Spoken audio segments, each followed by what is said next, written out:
சுமார் 3000 ஆண்டுகளுக்கு முற்பட்ட கோவிலாக கோவிலடி அருள்மிகு அப்பக்குடத்தான் கோவில் இருக்கிறது. இக்கோவிலின் இறைவனான பெருமாளின் மூலவர் அப்பக்குடத்தான் என்றும் உற்சவர் அப்பால ரங்கநாதர் எனவும் அழைக்கப்படுகிறார்.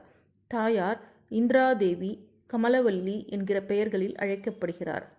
திருச்சி ஸ்ரீரங்கத்தில் இருக்கும் அருள்மிகு ஸ்ரீரங்கநாதர் கோவிலுக்கு முற்பட்ட கோயிலாக இருக்கிறது கோவிலடி அப்பக்குடத்தான் திருக்கோவில். ஆழ்வார்களில் நம்மாழ்வார் மற்றும் திருமங்கை ஆழ்வார்களால் மங்களாசாசனம் செய்யப்பட்ட கோயிலாக இது இருக்கிறது. 108 வைணவ திவ்ய தேச கோயில்களில் இதுவும் ஒன்று. புராண காலங்களில் கோவிலடி என்னும் இந்த ஊர் திருப்பேர் என அழைக்கப்பட்டது. இத்தல இறைவன் மேற்கு நோக்கிய கோலத்தில் புஜங்க சயனத்தில் அருள்பாலிக்கிறார். மூலவர் சந்நிதியின் மேல் உள்ள விமானம் இந்திர விமானம் எனப்படுகிறது. இத்தலத்தில் வழிகாட்டி விநாயகர் உள்ளார். உபமன்யு, பராசரர் ஆகியோர் இத்தல இறைவனின் தரிசனம் கண்டுள்ளனர். குழந்தை பாக்கியம் வேண்டுபவர்கள், யமபயம் நீங்க, கர்வம் தீர, பாவம் சாபம் உள்ளவர்கள், தீராத பிரச்சனை உள்ளவர்கள் இவரை வழிபாடு செய்தால் பலன் நிச்சயம் என்பது நம்பிக்கை. பெருமாளுக்கு திருமஞ்சனம் செய்து வஸ்திரம் சார்த்தி வழிபட்டு தனது நேர்த்திக் கடனை செய்யலாம். இத்தலத்தின் வரலாறு: உபமன்யு என்கிற மன்னன் கோபக்கார துர்வாசரின் சாபத்திற்கு ஆளாகி தன் பலம் இழந்தான். தன்னை மன்னித்து சாப விமோசனம் தர வேண்டி துர்வாசரிடம் மன்றாடினான். அதற்கு துர்வாச முனிவர், மன்னா, பலசவனம் எனப்படும் இத்தலத்தில் 1,00,000 பேருக்கு அன்னதானம் செய்தால் உனது சாபம் தீரும் என்றார். இதன்படி மன்னன் கோயிலில் அருகிலேயே ஒரு அரண்மனை கட்டி அன்னதானம் செய்து வந்தான். இந்த அன்னதானம் நீண்ட நாள் நடந்தது. ஒரு நாள் வைகுண்டநாதனான ஸ்ரீமன் நாராயணன் வயதான அந்தணர் வேடத்தில் இங்கு வந்து அன்னம் கேட்க அவருக்கும் உணவு பரிமாறப்பட்டது. மன்னனை சோதனை செய்ய நினைத்தார் பெருமாள்.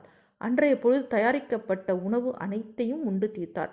இதனால் ஆச்சரியப்பட்ட மன்னன், ஐயா, தங்களுக்கு இன்னும் என்ன வேண்டும் என்று கேட்டான். அதற்கு அவர், எனக்கு ஒரு குடம் அப்பம் வேண்டும் என்றார். அதன்படி அப்பம் செய்து கொண்டு வரப்பட்டது. அந்த அப்பக்குடத்தை பெருமாள் வாங்கியவுடன் உபமன்யுவின் சாபம் தீர்ந்தது என தல வரலாறு கூறுகிறது. அப்பக்குடத்தை இத்தலத்தில் பெற்றதால் இந்த இறைவனுக்கு அப்பக்குடத்தான் என்கிற பெயர் உண்டானது. திருமால் ரங்கநாதர் வடிவில் இருக்கும் ஸ்ரீரங்கப்பட்டணம், ஸ்ரீரங்கம், கும்பகோணம், திருஇந்தளூர் ஆகியவற்றோடு இந்த கோவிலடி அப்பக்குடத்தான் கோயிலும் சேர்ந்து பஞ்சரங்க தலங்களாக விளங்குகிறது. இப்பெருமாளின் வலது கை ஒரு அப்பக்குடத்தை அணைத்த வண்ணம் உள்ளது.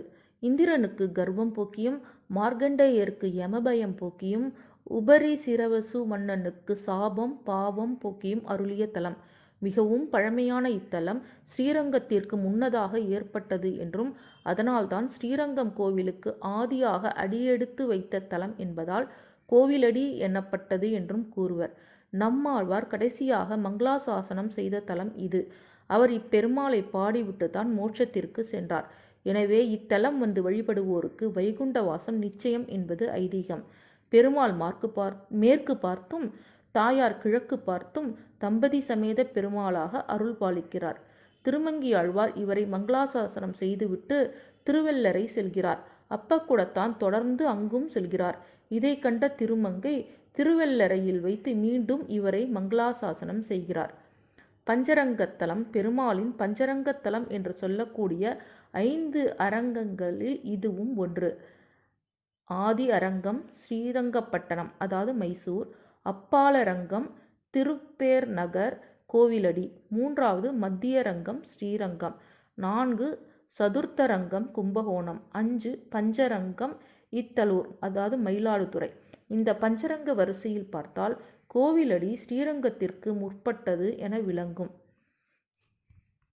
இக்கோவில் அப்பக்குடத்தான் திருக்கோவில் தஞ்சாவூர் மாவட்டத்தில் இருக்கும் கோவிலடி என்கிற ஊரில் அமைந்துள்ளது. இங்கு செல்ல தஞ்சை நகரிலிருந்து போக்குவரத்து வசதிகள் உள்ளது. இக்கோவில் காலை 8:30 மணி முதல் மதியம் 12 மணி வரையிலும், மாலை 4:30 மணி முதல் இரவு 8 மணி வரையிலும் திறந்திருக்கும். கோவில் முகவரி: அருள்மிகு அப்பக்குடத்தான் திருக்கோவில், கோவிலடி, தஞ்சாவூர் மாவட்டம், 613105. மேலும் இதோட முகவரியை நான் உங்களுக்கு டிஸ்கிரிப்ஷனில் தரேன். கண்டிப்பாக பாருங்கள். எல்லா கோயிலுக்கும் நான் என்னோடய வீடியோவில் எல்லா கோயிலோட அட்ரஸும் அதோட டிஸ்கிரிப்ஷனில் தந்திருப்பேன். கண்டிப்பாக நீங்களும் பாருங்கள். இந்த வீடியோ உங்களுக்கு பிடிச்சிருந்தால் லைக் பண்ணுங்கள், ஷேர் பண்ணுங்கள். தேங்க்யூ ஃபார் வாட்சிங்.